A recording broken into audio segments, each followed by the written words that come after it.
Hello friends, કેમ છો બધા?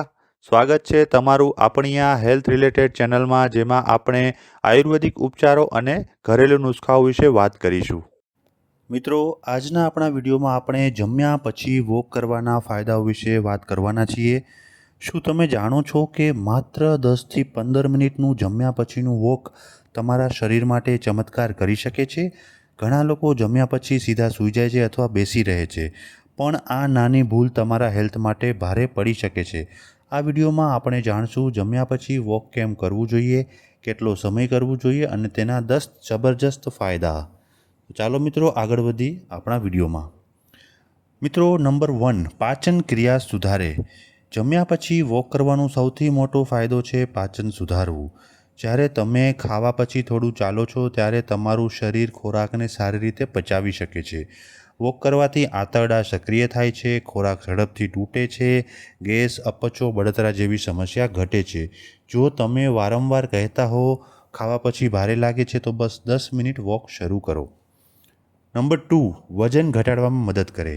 મિત્રો, જમ્યા પછી વોક કરવું વજન ઘટાડવા માટે ખૂબ જ અસરકારક છે. ખાવા પછી બ્લડ શુગર વધે છે. વોક કરવાથી તે બેલેન્સ થાય છે અને વધારાની કેલરી બર્ન થાય છે. જો તમે રોજ 15થી 20 મિનિટ ચાલો તો ફેટ સ્ટોર થતું ઓછું થાય છે અને બેલી ફેટ ધીમે ધીમે ઘટે છે.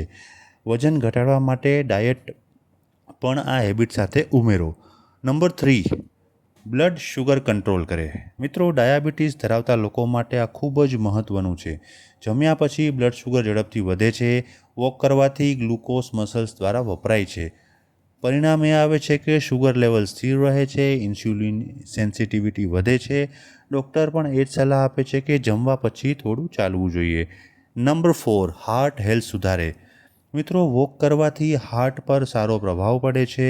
બ્લડ સર્ક્યુલેશન સુધરે છે, બ્લડ પ્રેશર કંટ્રોલ રહે છે, કોલેસ્ટેરોલ લેવલ બેલેન્સ થાય છે. રોજના નાનકડા વોકથી ભવિષ્યમાં હાર્ટ પ્રોબ્લેમનો ખતરો ઓછો થાય છે. નંબર 5, સ્ટ્રેસ અને ટેન્શન ઓછું કરે. મિત્રો, જમ્યા પછી વોક કરવું માત્ર શરીર માટે જ નહીં પણ માઇન્ડ માટે પણ ખૂબ જ ફાયદાકારક છે. વોક કરવાથી મૂડ ફ્રેશ થાય છે, ટેન્શન ઘટે છે, દિમાગ શાંત રહે છે. જો તમે દિવસભર થાકી ગયા હો તો ડિનર પછીના વોક તમને રિલેક્સ કરી શકે છે. નંબર 6, ઊંઘ સારી આવે. ઘણા લોકોને રાત્રે ઊંઘ ન આવવાની સમસ્યા હોય છે. જમ્યા પછી તુરંત સૂઈ જવાથી પાચન પર અસર પડે છે. પણ જો તમે થોડું વોક કરો તો શરીર રિલેક્સ થાય છે, પાચન સારી રીતે થાય છે અને પરિણામે ગાઢ ઊંઘ આવે છે. નંબર 7, મેટાબોલિઝમ વધે.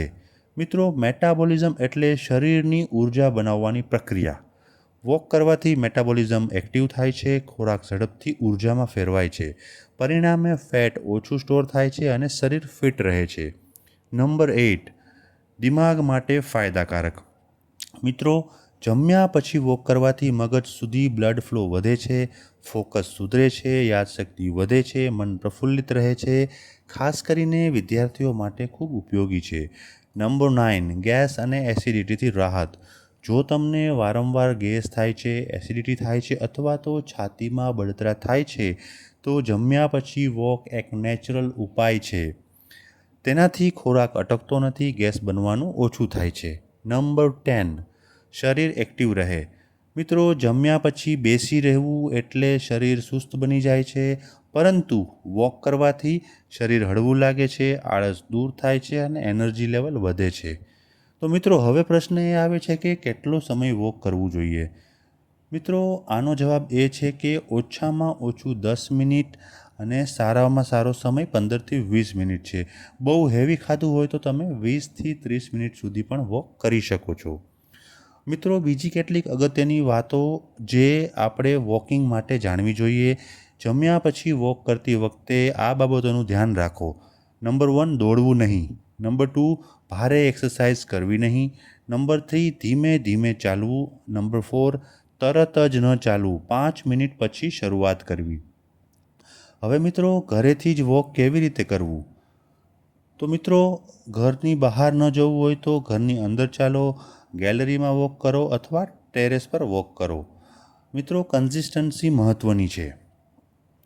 તો મિત્રો, જમ્યા પછી 10થી 15 મિનિટ વોક કરવાના અગત્યના ફાયદાઓ જો આપણે એક સમરી સ્વરૂપે જાણવું હોય તો તેનાથી પાચન સુધરે, વજન કંટ્રોલ રહે, ઊંઘ સારી આવે અને હાર્ટ હેલ્થ મજબૂત બને છે. તો મિત્રો, આશા રાખું છું કે આજનો આ વિડીયો જોયા પછી તમને વોકિંગના અગત્યના ફાયદાઓ વિશે ખૂબ જ મહત્ત્વની માહિતી મળી હશે. જો તમને આ વિડીયો પસંદ આવ્યો હોય તો લાઈક કરો, કોમેન્ટ કરો અને તમારા મિત્રો અને પરિવારજનોમાં તેને અવશ્ય શેર કરો. મિત્રો, જો તમે અન્ય કોઈ વિષય ઉપર વિડીયો જોવા માગતા હો તો આ કોમેન્ટમાં મને ચોક્કસ લખો, જેથી કરીને હું તે વિષય ઉપર વિડીયો બનાવવાનો અવશ્ય પ્રયત્ન કરી શકું.